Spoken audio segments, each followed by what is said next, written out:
नमस्कार दोस्तों, आज हम इस वीडियो में आपके साथ डिस्कस करेंगे मेटल इनर्ट गैस वेल्डिंग के बारे में, जिसे मिग वेल्डिंग के नाम से जाना जाता है।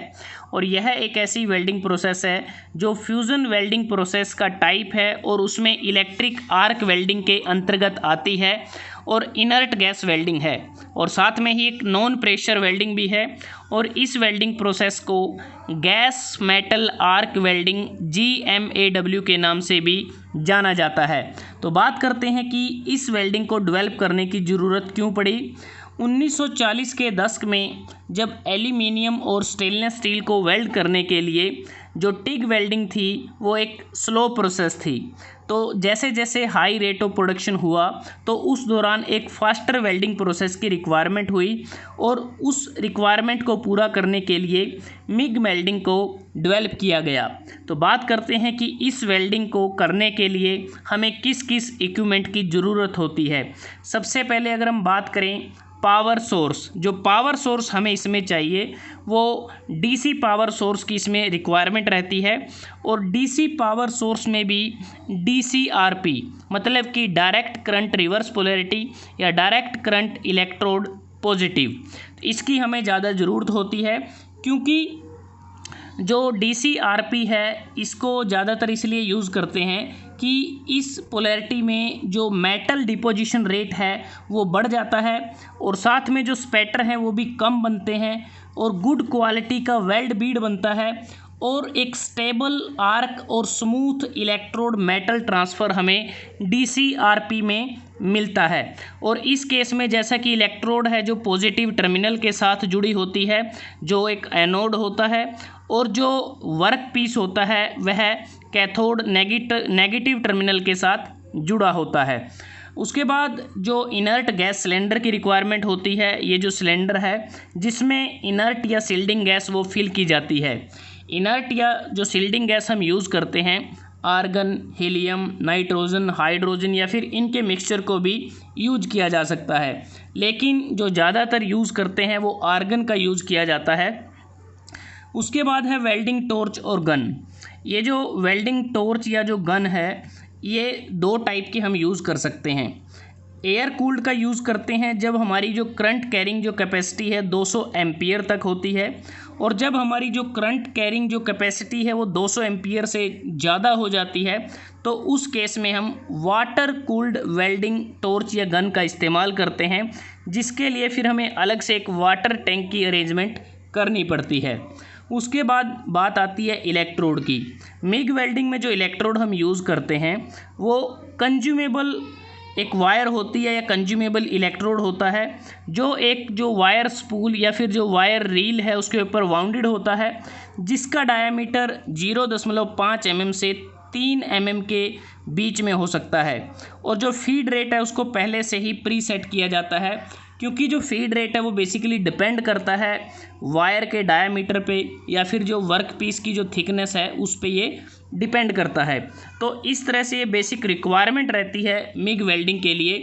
अब यहाँ पर एक क्वेश्चन अराइज होता है कि हम जो DCRP के इसमें ज़्यादा प्रेफर की जाती है, तो DCSP क्यों नहीं करते, जो डायरेक्ट करंट स्ट्रेट पोलैरिटी होती है या डायरेक्ट करंट इलेक्ट्रोड नेगेटिव।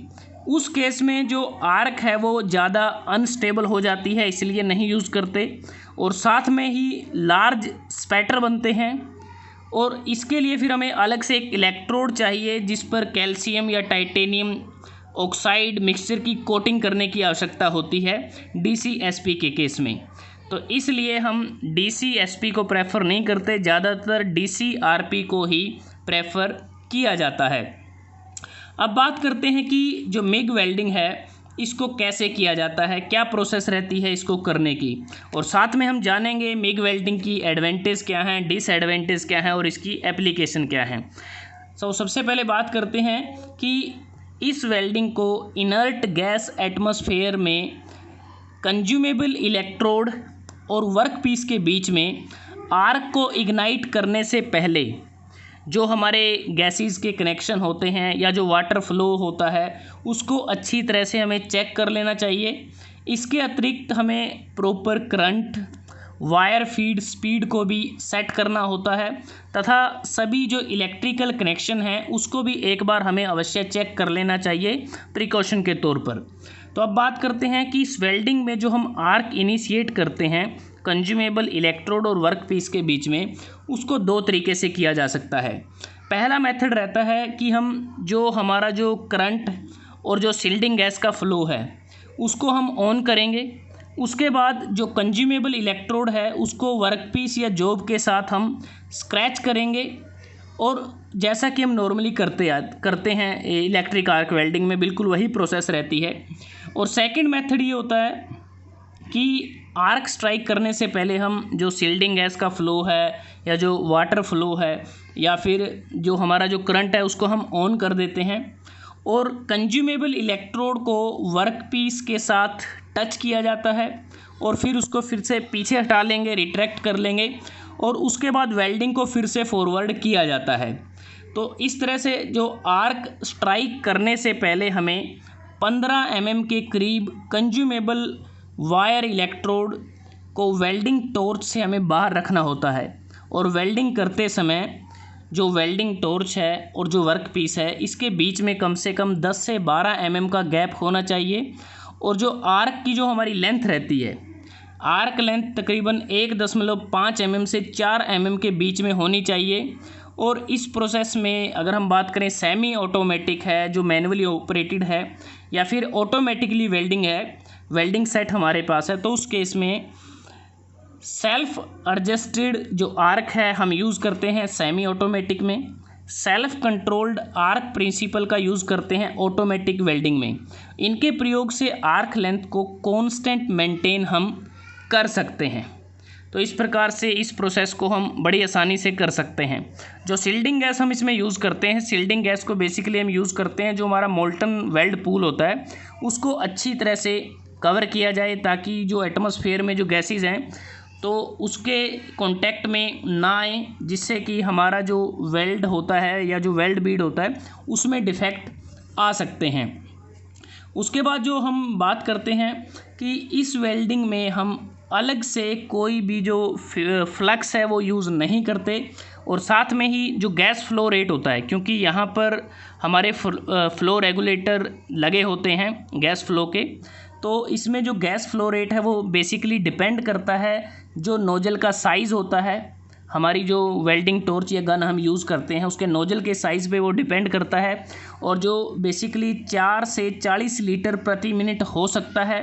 लेकिन जो मोस्ट कॉमनली हम रेंज होती है जो फ्लो ऑफ शील्डिंग गैसेस की, वो रहती है 7 से 12 लीटर प्रति मिनट। इस तरह से गैस फ्लो रेट हमारा इसमें रहता है। अब बात करते हैं कि इस वेल्डिंग को करते समय जो मेटल ट्रांसफ़र होता है, जो वेल्डिंग में जो मेटल ट्रांसफ़र होगा, क्योंकि इसमें क्या है कि हम कंज्यूमेबल इलेक्ट्रोड का यूज़ करते हैं, और कंज्यूमेबल इलेक्ट्रोड का हम यूज़ करते हैं तो जो इलेक्ट्रोड है वो कंज्यूम होगी। और मेटल ट्रांसफ़र मिग वेल्डिंग के केस में अलग अलग तरीके से होता है, और वो डिपेंड करता है करंट पे और वोल्टेज पे डिपेंड करता है जो हम इलेक्ट्रोड को देते हैं। इसमें मेनली क्या है कि जो डिफरेंट वे हो सकते हैं मेटल ट्रांसफ़र के इलेक्ट्रोड से वर्कपीस तक। एक हो सकता है शॉर्ट सर्किट, जिसे हम डिप ट्रांसफ़र के नाम से भी जानते हैं। एक हो सकता है globular transfer, spray transfer, pulsed spray transfer या रोटेटिंग स्प्रे ट्रांसफ़र इसमें हो सकता है। तो ये कुछ मेथड्स हैं जिसको हम हमारी नेक्स्ट वीडियो में थोड़ा डिटेल में आपके साथ डिस्कस करेंगे। तो अब बात करते हैं कि जो मिग वेल्डिंग होती है इसकी एडवांटेज क्या होते हैं, और सबसे पहले जान लेते हैं कि इस वेल्डिंग के द्वारा किस किस जॉइंट को हम आसानी से कर सकते हैं। Butt joint, lap joint, fillet और टी जॉइंट, कॉर्नर जॉइंट और एज जॉइंट इस वेल्डिंग से बड़ी आसानी से किए जा सकते हैं। और किस किस मटेरियल को वेल्ड करना आसान है। स्टील को कर सकते हैं, स्टील जैसे स्टेनलेस स्टील हो सकता है, कार्बन स्टील हो सकता है, एल्यूमिनियम, मैग्नीशियम और इनके अलॉय, निकल और निकल के अलॉय, टाइटेनियम इत्यादि को हम बड़ी आसानी से मिग वेल्डिंग से वेल्ड कर सकते हैं। दूसरी बात, जो मिग वेल्डिंग है अगर आज की डेट की बात करें तो दुनिया में पूरे वर्ल्ड में बहुत ज़्यादा यूज़ की जाने वाली वेल्डिंग भी है। अब बात करते हैं एडवांटेज की। अब जैसा कि इस वेल्डिंग को करने के लिए हाई डिग्री ऑफ ऑपरेटर जो स्किल है उसकी आवश्यकता नहीं होती।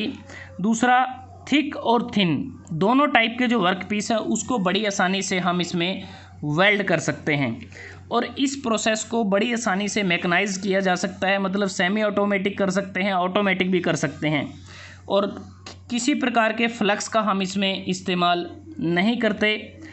और जो कॉन्टीन्यूस जो वेल्डिंग है वो हम हाई स्पीड पे कर सकते हैं, सभी पोजीशन में कर सकते हैं और जिससे हमें डीपर पेनिट्रेशन इसमें हमें मिलता है। तो कह सकते हैं कि मिग वेल्डिंग के द्वारा लार्ज मेटल डिपोजिशन रेट हम अचीव कर सकते हैं और साथ में जैसा कि इस प्रोसेस में हमारा जो इलेक्ट्रोड की जो फीडिंग है वो कॉन्टीन्यूसली होती है, इसलिए जो मिग वेल्डिंग है वो टिग वेल्डिंग के मुकाबले ज़्यादा फास्ट है, एक फास्टर प्रोसेस है। लेकिन इतनी सारी एडवांटेज के बाद इसकी कुछ खामियां भी हैं, डिसएडवांटेज भी हैं। जैसा कि ये जो वेल्डिंग इक्विपमेंट है ये कॉम्प्लेक्स है और कॉस्टली है। कॉम्प्लेक्स इसलिए है क्योंकि इसमें बहुत सारे वेरिएबल्स को हमें कंट्रोल रखना होता है, जैसे टॉर्च का angle, electrode stick out, welding parameter या इलेक्ट्रोड का टाइप और साइज़ को हमें मेंटेन करना होता है और ये पोर्टेबल बहुत कम है, लेस पोर्टेबल प्रोसेस है और इसके द्वारा हम जो स्मॉल कॉर्नर हैं उनको वेल्ड करना डिफ़िकल्ट रहता है। और जैसा हमने शुरुआत में बात की कि प्रोसेस वेरिएबल ज़्यादा होने के कारण एक कॉम्प्लेक्स वेल्डिंग प्रोसेस भी है और इसमें हाई कूलिंग रेट होता है और हाई कूलिंग रेट के कारण जो मेटालर्जिकल और मैकेनिकल प्रॉपर्टी हैं जॉइंट की वो अफेक्ट हो जाती हैं। और इसके अतिरिक्त इस वेल्डिंग को आउटडोर वेल्डिंग एप्लीकेशन में हम यूज़ नहीं कर सकते, तो कह सकते हैं कि आउटडोर एप्लीकेशन के ये वेल्डिंग सूटेबल नहीं है। अब बात करते हैं एप्लीकेशन की। मिग वेल्डिंग फेरस और नॉन फेरस मेटल की ज़्यादातर सभी को हम वेल्ड कर सकते हैं।